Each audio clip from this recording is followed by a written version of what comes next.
So, of course, for us sports fans, we just came through one of the monumental weekends of our lives, and that's the Super Bowl.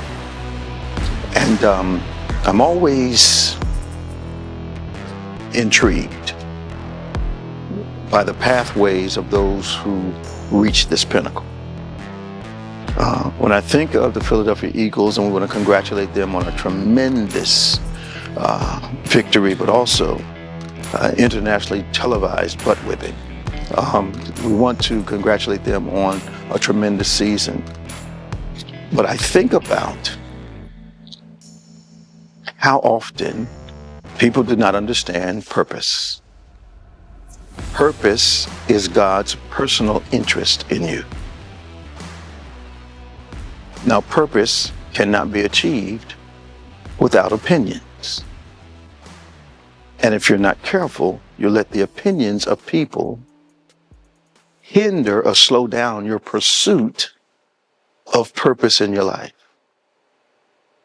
So Jalen Hurts has had, if you will, a lot of criticism on his pathway to where he has ended up last Sunday.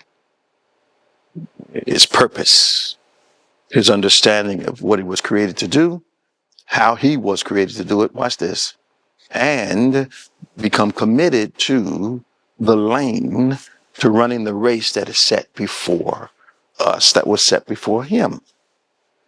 And along that race, you understand that when different athletes run in different lanes differently, and some can't run well on the inside lane, some can't run well on the outside, some have to be nestled in the middle to win.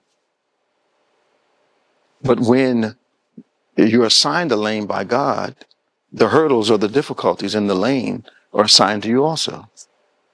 So as I looked at Jalen Hurts, I watched him come under great scrutiny, a lot of opinions, a lot of pressure to be different than he is.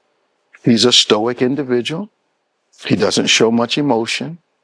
That hurt him a bit in college because there were coaches that thought he should have behaved differently. He has been doubted by fans, the same fans that are celebrating him now. They have not understood that part of his purpose was not throwing the ball as much as he would like, but just winning games.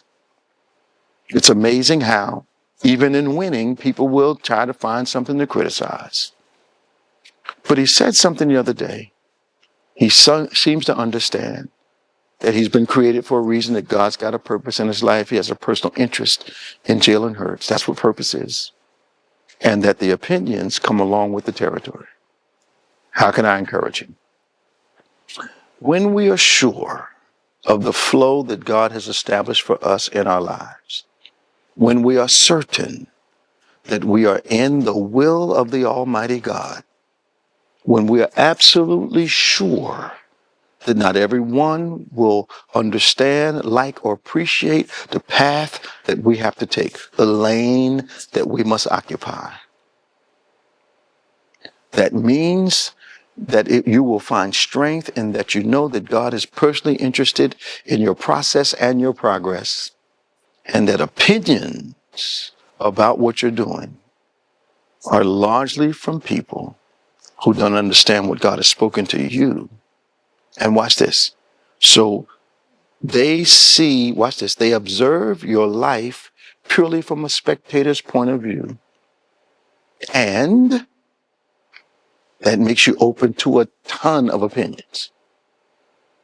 But watch this. You never saw him change. You never saw Mr. Hurts influenced. He stayed true to who he was, stayed true to his relationship. Purpose is God's personal interest in you. And he says, all things, good and bad, work together for good for you if you love him. So I want you to understand, what you've seen was not an easy path in Jalen Hurts' progress.